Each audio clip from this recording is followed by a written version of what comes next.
Hello Sagittarius, this is Victoria from Mindful Bamboo and I'm here with your love reading. As usual, we're going to take a look at your energy, the energy of your love interest, your partner, your soulmate, your twin flame, your crush, whoever you have on your mind, and the energy of the connection at this time. I'm also going to pull some cards with messages from your person to yourself. We're going to start with an oracle card from the Enchanted Map, and I'm actually going to get started right away. This is a general reading, so please take what resonates and leave what doesn't. And if it does, don't forget to like, share, subscribe, and comment. And of course, if this is not your story, you may want to check your other placements, Sun, Moon, Rising, or Venus. If you associate yourself with a twin flame, I have a separate channel called Mindful Twin Flame. There is a link in the description box below where I do daily updates for twin flame specifically. And welcome to the channel for those who are new. I'm actually going to do a series of readings with November predictions this week. So if you're interested, please watch out for that. You can subscribe and hit the notification bell, and you will definitely not miss it. Alright, so the card for you is actually card number 1. I haven't seen this one for a long time. It's called the Bone Collector. I'm actually going to read it. It's pretty cool, and I like the colors here. They remind me of the element of fire, which you Sagittarius belong to. That's cool. So it's number 1. Beginning of the beginnings. Let's see. You're whole and have everything you need within. How powerful and amazing that message is. When the Bone Collector appears, she's asking you to look closely at your circumstances to see if you are fully present or reacting out of past conditioning and unconscious expectations. Whenever we are wounded, especially when we are young, it's as if something essential is stolen from us. We adapt and accept a particular version of the truth that then sets us up to behave a certain way in the future when faced with a situation that reminds us of the original event. And by young, they actually mean mostly the early childhood. That's where our key and deepest wounds come from. That's where we explore this world, we discover this world, and we discover ourselves. So that's when our identity is built. And that's where those experiences are the strongest. Because they are the first ones that we have, right? They're fresh, they're new. We are exploring this world. And we are a lot closer in touch with our higher self and with our soul. What we know about ourselves thus becomes influenced by a perception of limitation. Because we don't get what we naturally expect to get in certain situations. In a good way. You may feel unworthy or without courage. You may see yourself as flawed or unlovable, or expect to be criticized. No matter what your question, the Bone Collector reminds you that the truth is that you are a powerful being with limitless possibilities. She has kept safe what was stolen from you in the wounding, and is here for you as you reclaim it now. You have everything you believe you lack, and the Bone Collector is your inner resource. Act as if you have what you need, and you'll find you have it after all. Anything is possible. With awareness, the wounds of the past need not define you. That's beautiful. Hence, the inner work, inner child work, and all those beautiful things that I'm coming back to from time to time and talking to you about. And by the way, if you're interested in doing some meditation work with regards to that, I have a cool meditation set on my website.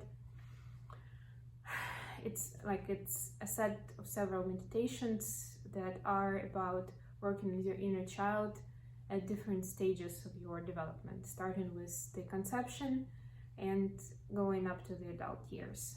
It's pretty powerful, and let me know if you're interested in more information.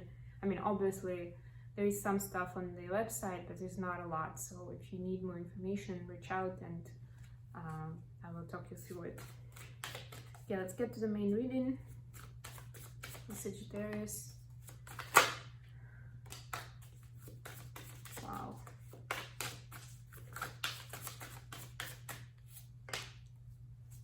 Wow.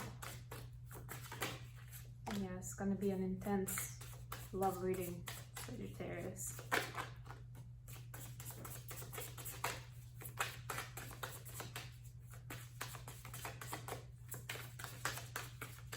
But I like the beginning of it.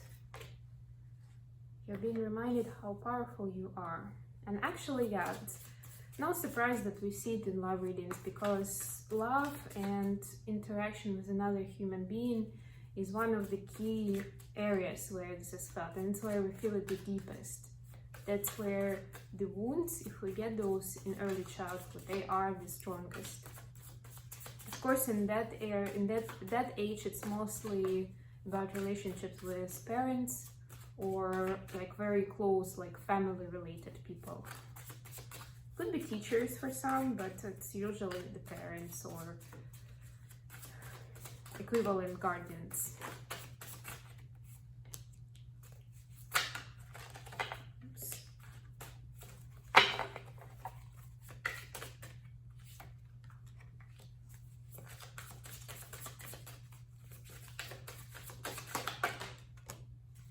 Okay.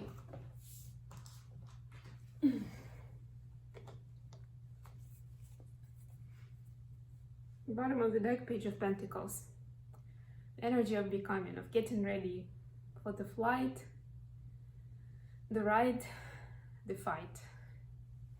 Take it how it resonates, but you are getting ready for something big.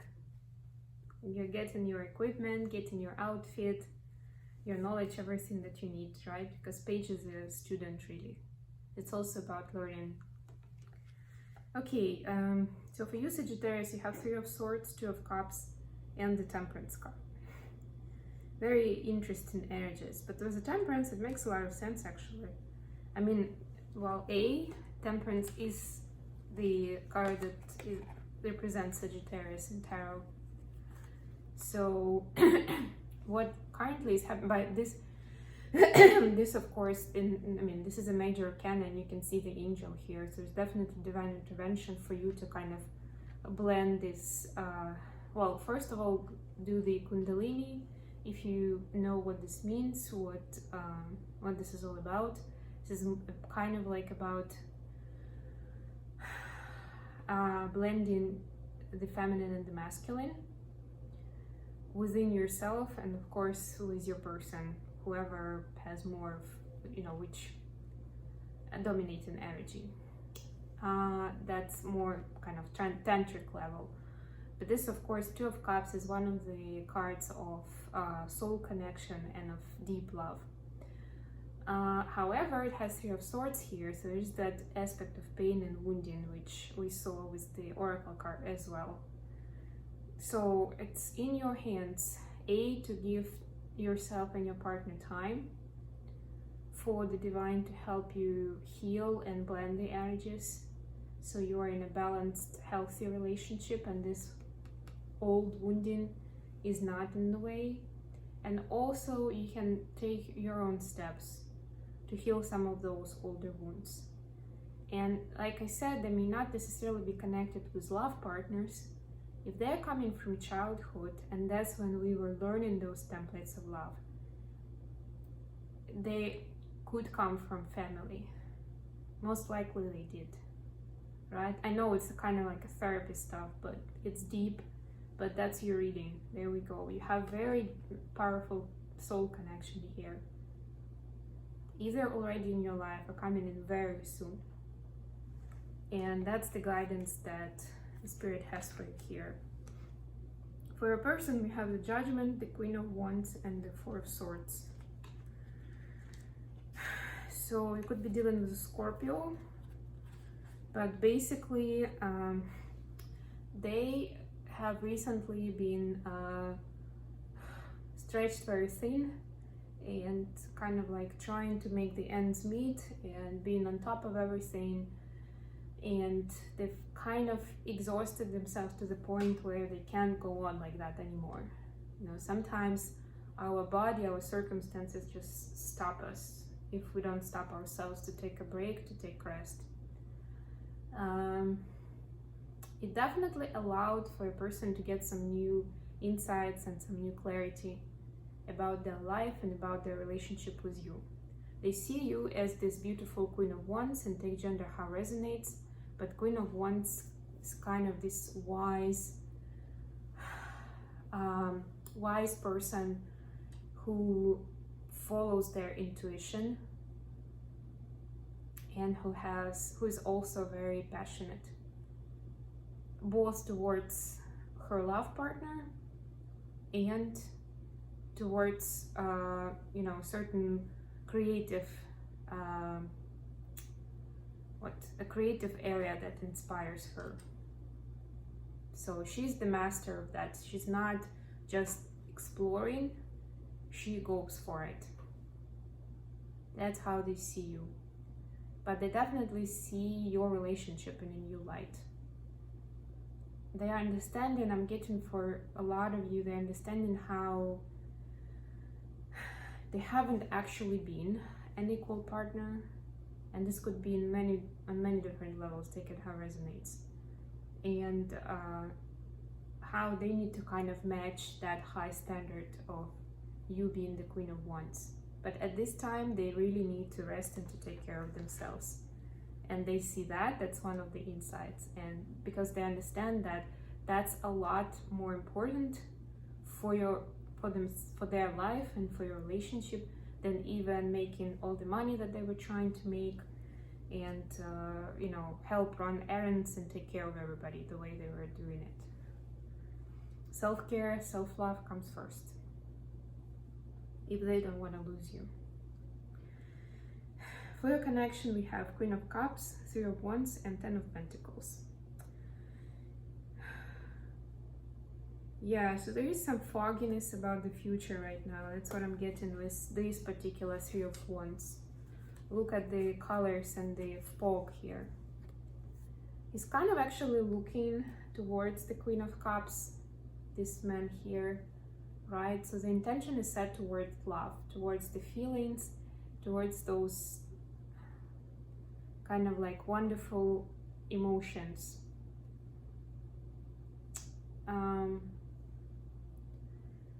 So what I'm seeing is that you may be a little bit torn about manifesting something or setting your intention for something in the physical, like a more practical approach, versus a bit more emotional and kind of like spending a lot of time together, being there for each other, telling each other how much you love each other, being there that way. Because either like you can focus more on this part or on this part. Now what Spirit says is you don't really have to choose. You may not be able to see it right now because of this fog, and the fog of course is the figurative fog, right? It's the fog in our consciousness. Maybe because you had too much on your plate lately. Maybe because there is that conflicting energy of pain with the Three of Swords and of love with the Two of Cups, and not wanting to mess it up. So you're kind of, I'm getting this too, that you want to take into account what your person wants, which is great, right? But you don't need to compromise that much. You can do both, really. The Cups and the Pentacles. But you really need to clear your mind, your space, maybe take some time off if you've been too busy. Maybe if you haven't spent much quality time with your person, make the time for the two of you and really feel into that space. And then you'll see the answer, like the actual answer, not like the answer, try to do everything, but the practical answer is like, yes, you can achieve both by doing X, Y, Z. The last, the very last, you can at least talk to your person about that, right? Okay, what are the messages from them to Sagittarius? What would they like to tell Sagittarius at this time? Right? Wow, and we have Two of Cups on the bottom of the deck here. wow, the Sun, Six of Swords, and Page of Swords. You have a Leo energy here, but basically, that's sweet. What I'm getting here is that your person is telling you that you are the biggest joy in their life right now. You are the sunshine. You teach them a lot, even if you don't know about it. And you're that beacon of hope and light and love that they follow if there is a time of conflict and chaos, a lot going on. They know that you are that beacon that they see, that they follow, and that will get them into the peaceful waters, into their balance again. They feel like they are like a boy or a girl, take gender how resonates when they're with you, like that they are much younger, that they are just, you know, a kid, but in a good way. Like they feel inexperienced and that they have a lot to learn, but they enjoy it too because they feel nurtured and cared by you, taken care by you. Okay, I hope this has been useful. Sagittarius, thanks for being with me, and I'll talk to you later, guys. Bye.